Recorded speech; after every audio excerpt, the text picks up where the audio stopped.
Hello, everybody. I hope that you've all been having a great day, a great week so far. I was on my way to work this morning and I opened up my phone, and yeah, so Biden has authorized deep strikes into Russia. Now, at the moment, it's only into Kursk, but that's the problem with everything related to Biden and everything related to this conflict is I don't know like how it's going to be taken. Like is Putin going to accept that it's only like a deep strike into one area? Is this just a setup to expand it? Is this just cover? Like nothing about this whole thing makes any kind of sense, and it's going to get dumber before it gets less dumb. So, let's just talk about it. I got to give Biden credit. I think what he's doing is he realizes that his legacy sucks. He realizes that I think I buy into the theory that he tried to screw over Kamala in hit the last couple months of his presidency because they removed him in a palace coup. I think this is part of an attempt to screw Trump over and to prevent him from resolving the Russo-Ukraine war before the whole thing actually ends. So we'll get into it in a second. I'm just gonna see if a couple more people want to show up. I'm just sharing this.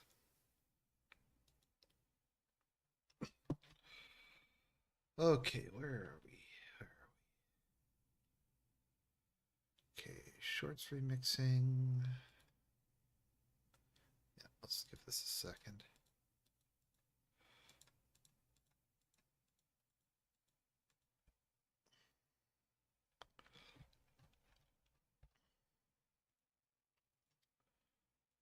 Okay,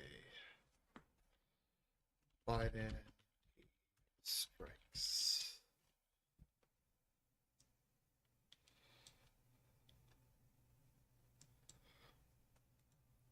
Okay, so yeah, so I think Biden realizes that just wants to get revenge on Kamala and Trump. Trump for having won the election and Kamala for having removed him in the palace coup. And so the plan is to just try to escalate the war and just leave the worst possible situation for Trump that he can. And I think that's Dark Side Brandon's plan. It's the last gasp of Dark Brandon. So, or as I like to call him, Dark Side Brandon.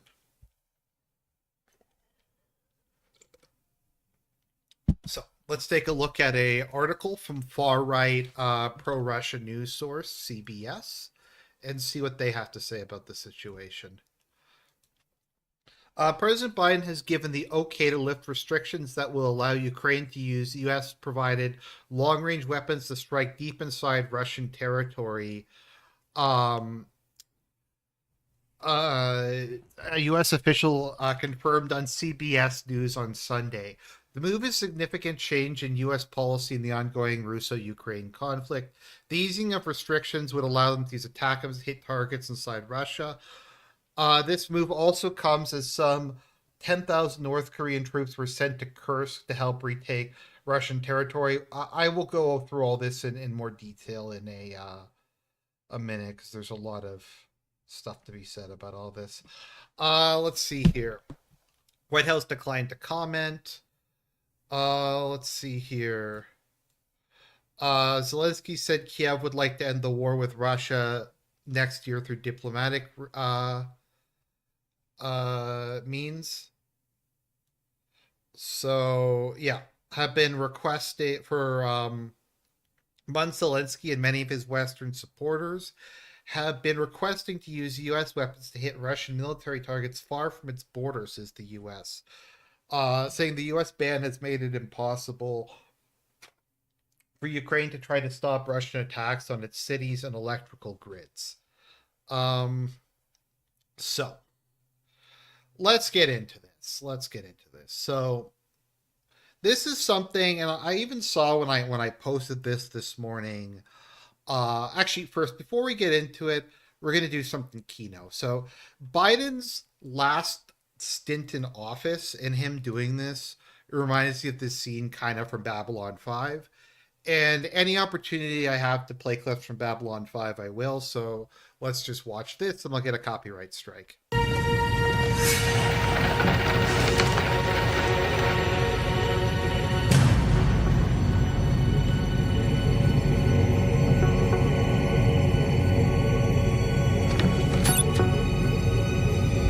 I need to talk to Captain Sheridan. Signal coming in from Earth Dome. Put it through and route it to the rest of the ships. Captain Sheridan, this is an emergency transmission. President Clark is dead. He took his own life before we could arrest him. But he left a message on his desk. 2 words. Scorched Earth. Captain, I believe he's turned the defense grid toward Earth. We can't override the systems here. If you don't stop them, they'll fire in 10 minutes.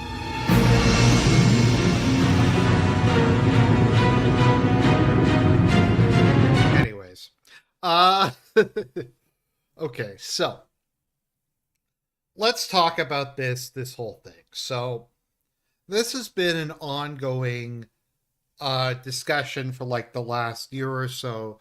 The whole question of using weapons, long-range weapons, to hit deep inside of Russia. So, what is the context of this, and why is this an escalation, and why does any of this even matter? Okay, so. The West has provided Ukraine consistently throughout this conflict with weaponry to fight against Russia. Now, something to keep in mind is we have all these, there's all these red lines. And we constantly hear about these red lines, specifically Russian red lines.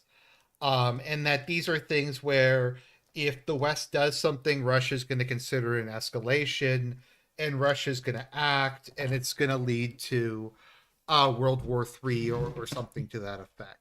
Now, most of these red lines were actually red lines that were imposed by the West onto themselves. So, like the no tanks, the no aircraft, the no missiles, that kind of stuff was all initially imposed by like Biden and company on themselves. I don't think Russia ever actually listed that as a red line. I think they said it was an escalation, but it wasn't a hard red line. To my understanding, Russia has had 2 red lines throughout this conflict. There is deep strikes inside of Russia with long-range weapons, and there is NATO troops on the ground. Now, it's not even NATO troops on the ground because there are NATO troops on the ground, but officially having NATO troops on the ground. Not volunteers or mercenaries or whatever it is, and those have been the 2 Russian red lines. So, why are these Russian red lines? Why is it so different if Ukraine fires artillery shells or unguided rockets or drones or does anything else to Russia? What is the big difference? Why is ATACMS and Storm Shadows and stuff like that so different? The reason is, and I'll go over this again, it's not possible for the Ukrainians to do this themselves. The Ukrainians do not have the technical knowledge or ability to because like these things are complicated. You need satellite data from US satellites, you need programming from US personnel.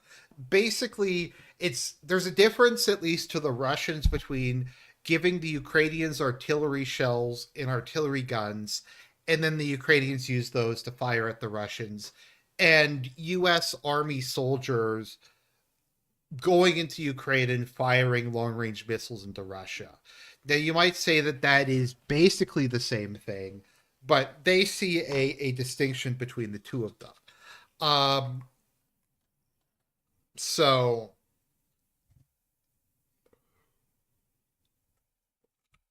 Russia views that as a direct attack on their homeland, on their core territory, as it were. And Russia has pretty consistently said that they will see that as an act of war, and they will see that as a green light for them to act in a similar fashion elsewhere in the world. So that might mean that they start giving weapons to, say, the Houthis. They might start giving the Houthis hypersonic anti-ship missiles that can sink aircraft carriers, and they might send Russian soldiers there to go run the long-range missiles. Um, they're just saying that will be the next level of escalation in this conflict. Now, people will say, well, that's not fair. Russia's the invader. Russia's evil. It doesn't really matter. I mean, you can think whatever you want. The point is, that's pretty consistently throughout this entire conflict been Putin's position. And fair or not, that has been the red line, and that's what he said.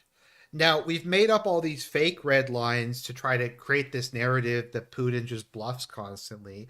But as one person, I forget who it was, said, Putin's bluffing until he's not.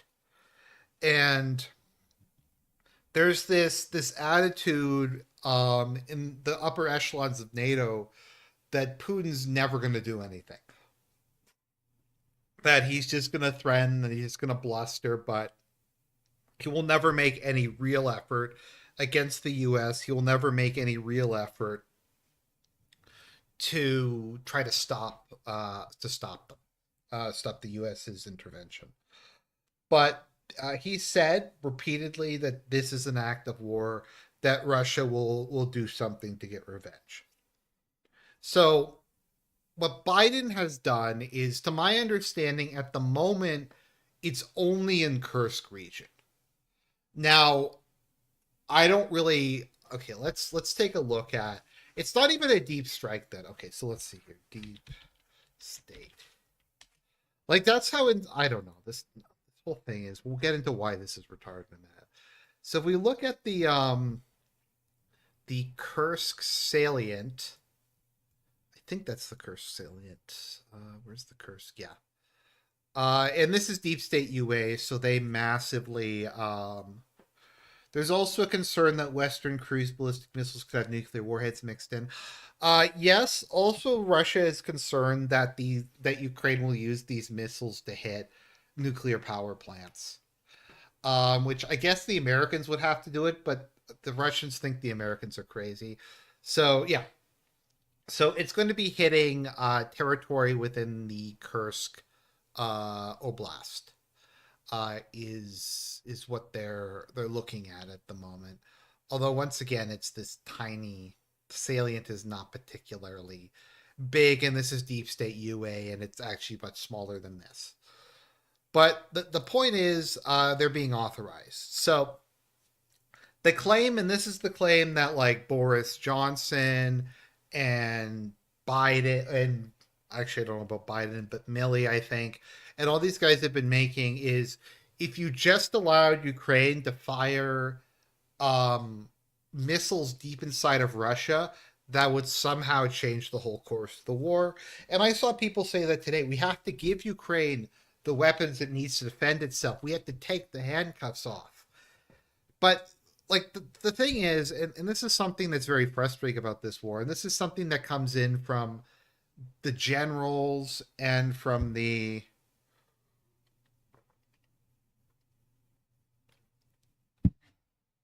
this could come in from the generals and the politicians and stuff. Like they never like talk about the specifics of any of this. They just speak in platitudes. They say, oh, we have to give Ukraine the weapons it needs to defend itself. What does that mean? I don't know. Just give them the weapons. It's like, which weapons? Just give them the fucking weapons. Well, how many weapons? Just give them the weapons. And if you notice, it's basically always like this. Like when they say we need to let Ukraine attack deep inside of Russia, like there's no explanation of how many missiles, what are these missiles going to hit?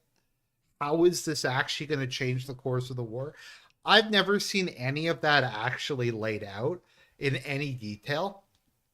It's just we have to give Ukraine the weapons it needs to defend itself, and somehow this will all work I mean, I'm willing to listen, like if you have like an actual plan, but there is no plan. It's just the latest meme. Like that is how this whole war has been, and this is why it's called the Ukraine cinematic universe. Is we keep having these like improbable Hollywood-esque things that come up, like some kind of crack team or squad operation in an action movie, um, to try to turn the war around, but it just never really goes anywhere. They do all that stuff. Like I don't know if you all remember, like we've had so many game changer. We had the javelin. The javelins were a game changer. It was going to be like in, I don't know, the Last Samurai or something, where they were going to charge the Gatling gun. Then we had the what was it? The what were those rounds? The Excalibur precision guided rounds. Then we had the what else was there? High Mars. There was the High Mars. There was the F-16s, and every time like one of these came up, there was a new narrative. Like I don't know if anyone remembers, but when they first announced the F-16s, there was only going to be like 8 or 10 of them or something, but they made it sound like it was Top Gun. Like these older aircraft were somehow going to be able to take on the entire Russian Air Force and all of the Russian air defense by themselves. And it was, like I said, it's going to be like Top Gun. It's going to be like the Coast of Kiev 2, 3, and 4. And that was going to change the war. That didn't happen. One of them crashed on like the first day. There was the Leopard 2s and the Abrams, and those were going to come in. It was going to be like the movie Fury or some other World War II movie where the one American tank just blows up like 10 Russian tanks each. And that didn't work. And like the whole logic of this war has been like you're playing GoldenEye on N64, and the Russians are just these NPCs that just run at you, and they're completely incapable of even fighting properly, and you just have basically unlimited ammo and you just gun them down. Is why I call it the Ukrainian cinematic universe. So my point is that this entire war is based on like platitudes, and it's run by people who can't count.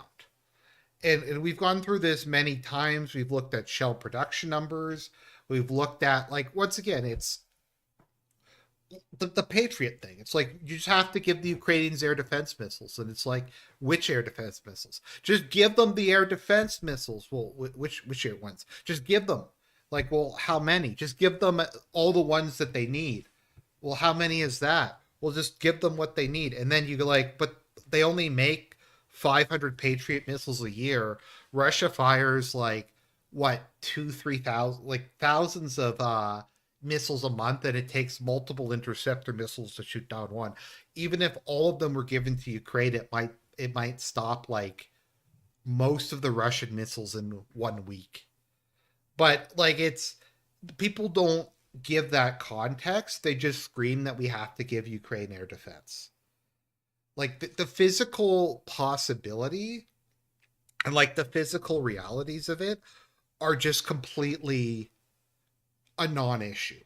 And once again, that's why I call this the cinematic universe. I don't know if anyone remembers, once again, the spring offense, the spring summer fall offensive, where Russia had built the like the 6 line deep massive defensive works like across the entire front line, and there was this narrative that like the Ukrainians were just going to break through, that it was going to be like the Battle of Helm's Deep, where they just come down and the Russians just run away. And that's just kind of what it's been based off of. And hundreds of thousands of Ukrainian men have died doing because of retarded stuff like that. So why am I ranting about that? Let's get back to the point. What are these deep strikes going to do? A, does the U.S. have anywhere near? Okay, does the Ukrainians have enough missiles to actually make a difference? Russia is the largest country on Earth by far. like a lot of their factories are past the Urals. Even if they give them like their maximum range stuff, they aren't going to be able to hit like large portions of Russia.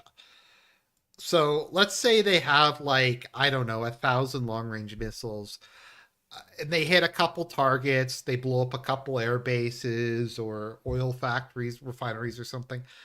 That's assuming that the Russians don't shoot them down, which they'll shoot a significant number of them down. How is that going to end the war?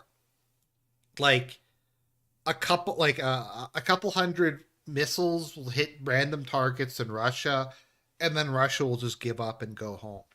Keep in mind, Russia has been pounding Ukraine on like a weekly, monthly basis. Some cases, thousands of hypersonic missiles a month for the last 3 years, and Ukraine hasn't collapsed yet, and Ukraine hasn't given up yet. It's done immense strategic damage to Ukraine, but if Russia couldn't knock Ukraine out of the war with like maybe 100, it probably will be about like 50 to 100 times as many missiles fired over a 3 year period. How is Ukraine going to knock a much larger country out of the war that has the world's best probably air defense systems with like 1% of that? Like it doesn't make any sense. But this is the logic, is that in order to basically accomplish like a little bit, maybe hit a couple Russian ammo dumps or something like that. In order to do that, we're going to risk World War III and we're going to cross the red line. Like that's what Biden's logic is at the moment. So the cope for this and the explanation for why they have to do this is not about Russia, this is about North Korea. Now, what this so there's this narrative, and I have still seen no evidence of this, that Russia was losing the war, but they backphoned North Korea, and North Korea sent troops in, and now Russia's winning the war not because of the Russian army, but because of North Korea. Now, the Russian army is, Constantine, maybe you can clarify. Isn't it about 1 million men at the moment or something like that? It's a lot. It's a very large army. And it's grown consistently. I think recruitment's slowed down a bit, but it was a couple months back about 30,000 people a month. 30,000 men a month were volunteering for the Russian army. I think it's down a bit to like 20 or 25,000. And Russia's been getting that consistently over the last 3 years. Okay, so it's around 1 million men they have at the moment. So the initial cope was that North Korea sent. Rain, come here. I want to give you a pat. Oh, stupid cat.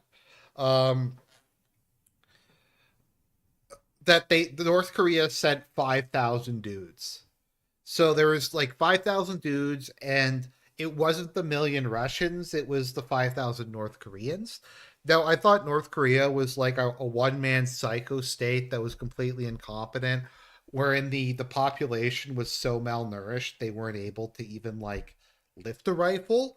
But those 5,000 North Koreans, which amount to about what Russia recruits in a week, are somehow like the decisive factor. And if you've been following this at all, it keeps growing. It's kind of like the Human Instrumentality Project, where it goes from like 2 million to 6 million to 11 million to 20 million.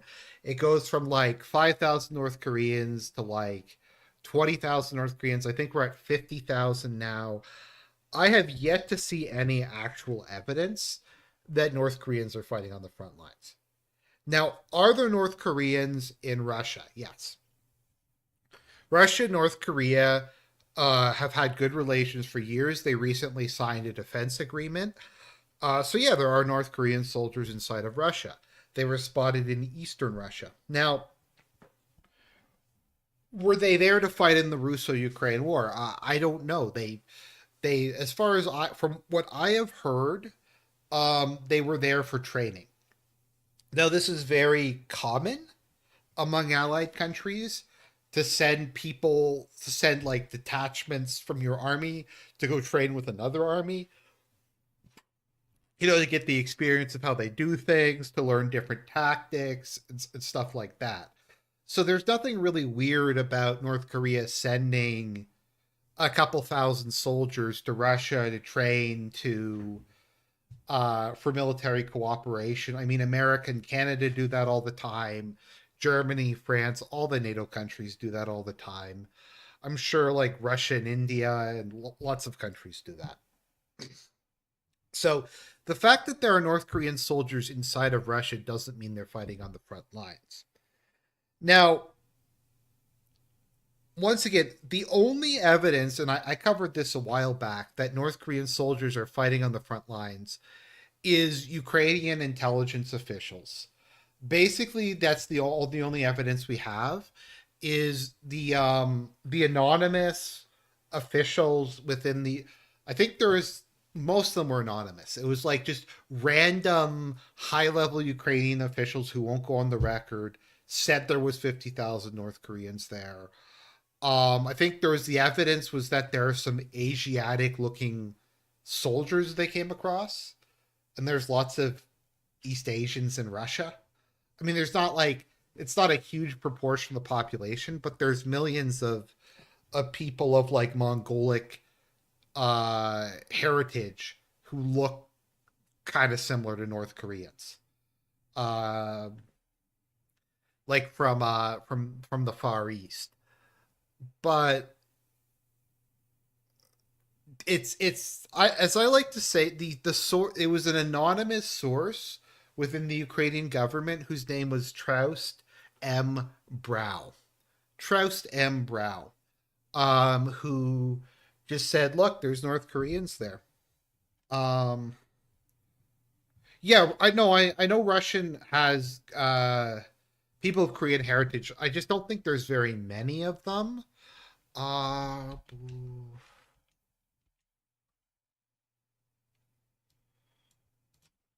it's the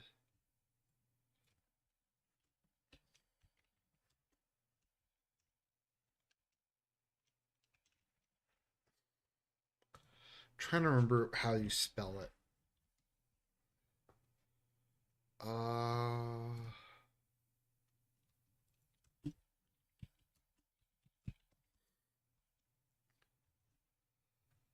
Uh, like for instance, I can never remember how to spell their name, but you have the there's a bunch of where is it? Yeah, Buryats. Yeah, so like the Buryat, they just I don't know, they look similar to Koreans to be honest. Um, so like there's regions that they've lit there's regiments they've raised from the Far East of like Mongolic peoples who look like Koreans. But like okay, so let's just pretend though that Troust M. Brow is correct. That trust me, bro, that there actually are North Koreans in Ukraine. Why does that even matter? Like why can't North Korea send volunteer forces to assist Russia in the Russo-Ukraine war? Like, I don't really get why that's even an issue. I mean, there's all kinds of volunteer forces from NATO and Poland and mercenaries and the Foreign Legion and stuff like that fighting there. So I don't really get why that's even an issue. And even if North Korea was, I mean, that makes sense. Like, you often will send an expeditionary force. I mean, this happened during the Spanish Civil War. North Korea could be sending like 10,000 guys to go fight with the Russian army to get some practical combat experience, and then they can go back to North Korea and help to train up the people there, train up the North Korean army to be better able to fight fight their opponents in future conflicts. So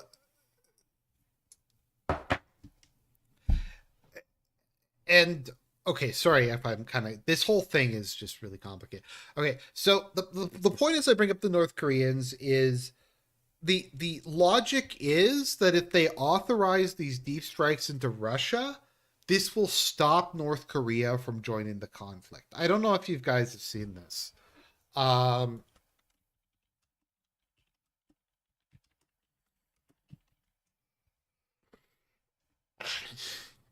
so because of North Korea, we're going to authorize deep strikes inside of Russia. Now, how is this going to deter North Korea? I have no idea. It just is. It's if we fire these missiles into Russia, then North Korea won't help them. That is the plan. That is the logic, I guess. Now, to be extremely generous, maybe the idea is it's tit for tat, that Russia allowing North Korea allegedly to participate in the war means that that's an escalation, so we have to escalate their escalation. That could be what they're going for. I don't really know, but yeah, that's kind of where we are at the moment. So that is the plan. We're going to fire these long-range missiles inside of Russia. Um and then that's going to stop North Korea and it's going to turn the war around somehow. I don't know. It's the hope strategy. It's the hope strategy. It's the cope strategy. It's the Ukrainian cinematic universe. It's like on its last legs. We're gonna have to do a Hail Mary. We're gonna have to release the New Mutants, or Doctor Strange 2, or Terminator Dark Fate, or just some latch ditch movie to try to save a dying franchise. So what is going to happen with this? Is this going to cause World War III? No. I think at this point in time, Putin realizes that Trump is going to come to power soon, and they can start negotiating and try to come to some sort of agreement. That being said, is this incredibly stupid and reckless and pointless? Yes. I do think this is primarily about Biden trying to screw Trump over, and trying to make his life as difficult as possible, because Biden's angry that he wasn't allowed to run against Trump and Trump won the election.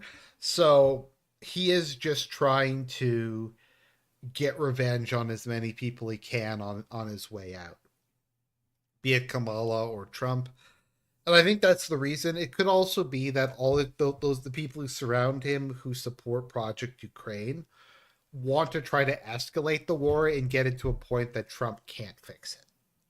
I think is the other aspect of this is if we keep escalating, if we make the situation so bad Trump can't fix it, he will have to continue the war and we will tie his hands. And that's been a big theme throughout the entirety of this war. Is trying to, sorry, the last couple months is to try to, as much as possible, prevent Trump from having any kind of freedom to implement his agenda when he comes to power. So yeah, that's where we're at the moment. I just found the thing interesting. I just kind of wanted to explain to people why this is a big deal and why it doesn't make any sense. Now, side note, just to kind of wrap this up. So I'm going to go on Last Things' film festival again this year. Last year I did Attack on Titan. This year I'm going to be doing the Michael Moore film Fahrenheit 9/11. I've been recording a commentary track of it. I'm about halfway through, and it's going to be really good. Well, at least some parts of it are going to be really good. The part at the beginning of it is attempts to overturn the 2000 election, and there's just so much irony posting in it, like them trying to get Gore to read the alternative electoral votes, the alternate electoral college. There was actually a riot in DC in 2000 to try to stop Bush from being inaugurated. There was voter machine problems. There was conflict. It's just the degree of irony is pretty awesome. Also, you have like one part where the FBI is infiltrating left wing political organizations, which I actually thought was also pretty funny, and them complaining about that. So, anyways, I think that covers it.